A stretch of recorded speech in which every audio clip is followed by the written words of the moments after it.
Salut les amis, une nouvelle vidéo faite en totale improvisation. Je reviens de la déchetterie, je suis allé jeter quelques déchets, puis sur le chemin du retour j'ai une idée. Je me suis dit mais il faut absolument que je leur parle de ça.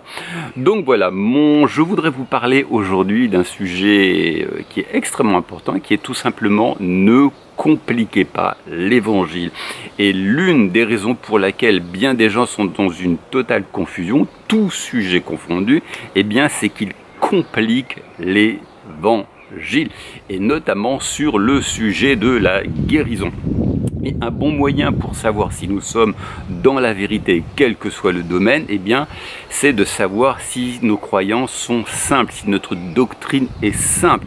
Quand on commence à tout compliqué, eh bien c'est là où on peut se remettre en question la validité de notre doctrine, de nos enseignements. Alors c'est quelque chose qui est particulièrement vrai au sujet de l'eschatologie. Les gens distinguent par exemple le jour du Seigneur avec le jour de Dieu. Oui, mais c'est pas la même chose. Et puis ils partent dans des élucubrations doctrinales invraisemblables. Le pire, c'est l'eschatologie, mais quel que soit le domaine, eh bien, on a tendance à compliquer, et lorsque l'on commence à compliquer, eh bien, c'est que l'on n'est plus dans la vérité. Alors, je vais vous lire d'abord un passage en 2 Corinthiens, chapitre 11, verset 3. « Toutefois, de même que le serpent séduisit Ève par sa ruse, je crains que vos pensées ne se corrompent et ne se détournent de la simplicité à l'égard de Christ. » Nos pensées peuvent se corrompre et s'éloigner de la simplicité qui est en Jésus-Christ. Notamment, je me rappelle, il y a très longtemps, lorsque j'étais un jeune converti, je lisais un livre sur le sujet de la guérison, et le gars disait, mais parfois la maladie provient d'un mauvais esprit, alors il faut que tu jeûnes et que tu pries en langue, et puis arrivé au bout de 3 heures, 4 heures, 5 heures de prière en langue, tu peux demander le don d'interprétation pour savoir quel est l'esprit exactement qui agit, et que tu puisses chasser cet esprit, parce que si tu connais pas le nom du démon spécifique, eh bien tu pourras pas le chasser. Bref, et je me disais, mais qui peut prier en langue 3 heures, 4 heures, 5 heures d'affilée? Il y a peut-être une minorité de gens qui arrivent, mais c'est pas le commun des mortels. La plupart des gens ne sont pas capables de ce genre de performance. Et je me dis, et si tu parles pas en langue, comment tu fais? Bon, moi je parlais en langue, ça allait, mais admettons que tu aies pas le don d'interprétation, que tu n'aies pas la révélation, donc ça veut dire que tu connaîtras jamais le moyen d'être guéri, de chasser ce démon et d'être guéri. Et vous savez, on complique tout souvent dans la vie chrétienne. Il y a des gens qui enchaînent, et à juste titre, parce que je suis passé par là aussi, qui enchaînent des milliers de livres sur la guérison, des milliers de vidéos, des milliers d'enseignements, et puis à trop en savoir, eh bien on finit par ne plus savoir ce qu'on doit faire. On vit dans une espèce de bouillie doctrinale, on a mémorisé peut-être des dizaines de versets bibliques, on sait tout ce qu'il y a à savoir sur le sujet, mais en fin de compte, tous ces enseignements nous compliquent la vie. Et en fait, la vérité, c'est simple. La seule chose que l'on doit savoir, c'est que Jésus s'est chargé de nos maladies. C'est l'unique chose à comprendre. Jésus a pris nos maladies. Donc, mes amis, ne nous éloignons pas de cette vérité et gardons à l'esprit cette simple vérité. Alors, d'abord, comment recevoir la guérison? Alors, il y a 2 moyens. Ce qu'on peut faire, c'est tout simplement, face à nos symptômes, eh bien tout simplement confesser notre foi, tout simplement nous approcher de Dieu dans la prière et dire, voilà Seigneur, ta parole dit que par les meurtrissures de Jésus, je suis guéri. Eh bien Seigneur, à partir de maintenant, je reçois la guérison et je déclare que tout rentre dans l'ordre dans mon corps. Merci Seigneur, parce que je crois que tous les symptômes vont partir, parce que ta parole dit que par ces meurtrissures, nous sommes guéris, qu'il s'est chargé de nos maladies. Donc, à partir de cet instant-là, vous avez confessé votre foi, vous avez pris la guérison, et vous savez que maintenant, la guérison est dans votre corps. Ou alors, ce qu'on peut faire aussi, c'est de prendre autorité contre les symptômes. C'est ce que Jésus a fait, notamment à un moment, il écrit qu'il a menacé la fièvre d'une femme. Jésus donc a pris autorité, il a ordonné, il a parlé à cette fièvre, il a dit, fièvre, je te commande de quitter le corps de cette femme. Voilà, grosso modo, c'est ce qu'il a dû dire. Et la Bible nous dit notamment, si quelqu'un dit à cette montagne, ôte-toi de là et jette-toi dans la mer, s'il ne doute pas en son cœur, mais croit dans son cœur que ce qu'il dit arrive, il le verra s'accomplir. Donc on peut nous aussi s'adresser à nos montagnes, s'adresser à nos symptômes, Ça, c'est une deuxième méthode. Donc, on peut chasser les symptômes.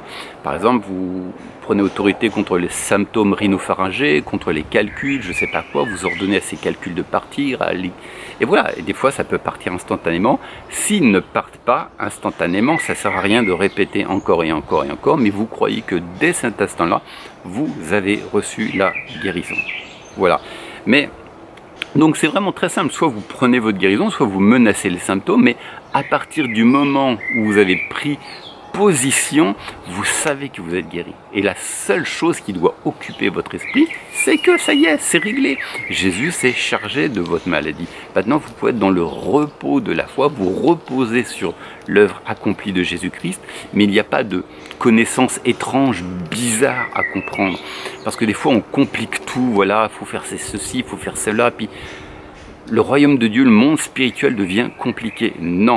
Jésus a pris mes maladies, je me repose sur l'œuvre de la croix et je crois que c'est réglé. Et ensuite on persévère dans cette révélation, on tient tête à l'ennemi mais on ne complique pas tout. J'ai demandé, ça y est, j'ai reçu. J'ai pris ma guérison, j'ai reçu, il n'y a rien d'autre à savoir, il n'y a pas de révélation mystico-mystique, de révélation bizarre, de choses compliquées à comprendre. C'est simple, l'évangile c'est simple, Jésus a pris nos maladies, on reçoit la guérison, point barre, je suis guéri, et ensuite je persévère dans cette révélation.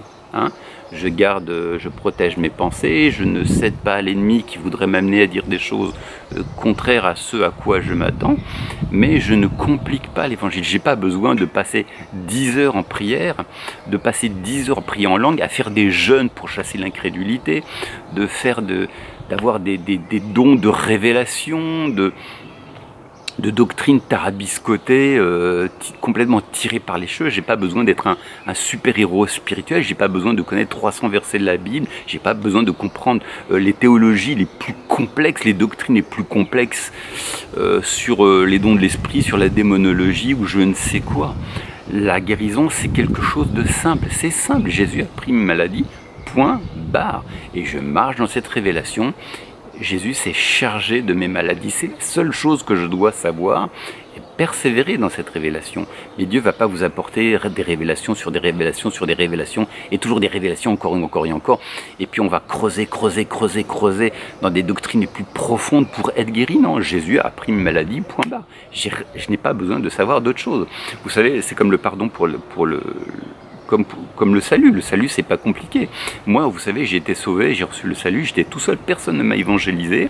J'avais 12 ans, je ne savais même pas que je devais être sauvé, je ne comprenais même pas la puissance du sacrifice de Jésus-Christ.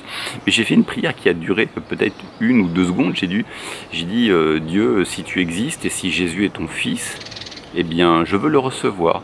Puis c'est tout. Puis à partir de cet instant, j'ai été sauvé. Et puis 2-3 heures plus tard, j'ai été l'objet d'une puissante manifestation spirituelle. Dieu m'a oint pour prêcher. C'est une expérience qui a duré environ 5-6 heures, je ne sais plus exactement. Je n'avais que 12 ans, personne ne m'a évangélisé. J'ai eu juste un déclic tout seul. J'ai décidé de me tourner vers Dieu. Ça a duré une demi-seconde. Je ne connaissais rien, strictement rien à la Bible. Je ne savais même pas que Jésus avait pris mes péchés. J'ai juste fait une prière toute simple, mal formulée. Mais ça suffit pour faire réagir Dieu. Vous n'avez pas besoin d'être un expert, de faire partie de cette élite de gens qui ont une profonde connaissance de Dieu. Non, la seule chose que vous avez besoin de savoir, c'est que Jésus s'est chargé de vos maladies. Donc que nos pensées ne se corrompent pas, ne nous éloignons pas de la simplicité qui est en Jésus-Christ. Ne compliquez pas l'évangile, ne compliquez pas les choses, vous n'avez pas besoin de révélations compliquées, de doctrines compliquées pour être guéri. Juste croyez que Jésus s'est chargé de vos maladies et que l'histoire est réglée, il a pris vos maladies. Juste reposez-vous, persévérez dans cette révélation, rendez grâce, voilà, prenez des antalgiques, des antidouleurs en attendant, si vous avez mal quelque part, prenez des antalgiques, mais restez confiant que votre cœur ne se trouble pas et persévérez dans cette unique vérité. Il n'y a qu'une seule chose que vous avez besoin de savoir, c'est que Jésus a pris vos maladies et que vous êtes guéri par ces meurtrissures. Voilà, je vous donne rendez-vous pour une prochaine vidéo. Ciao!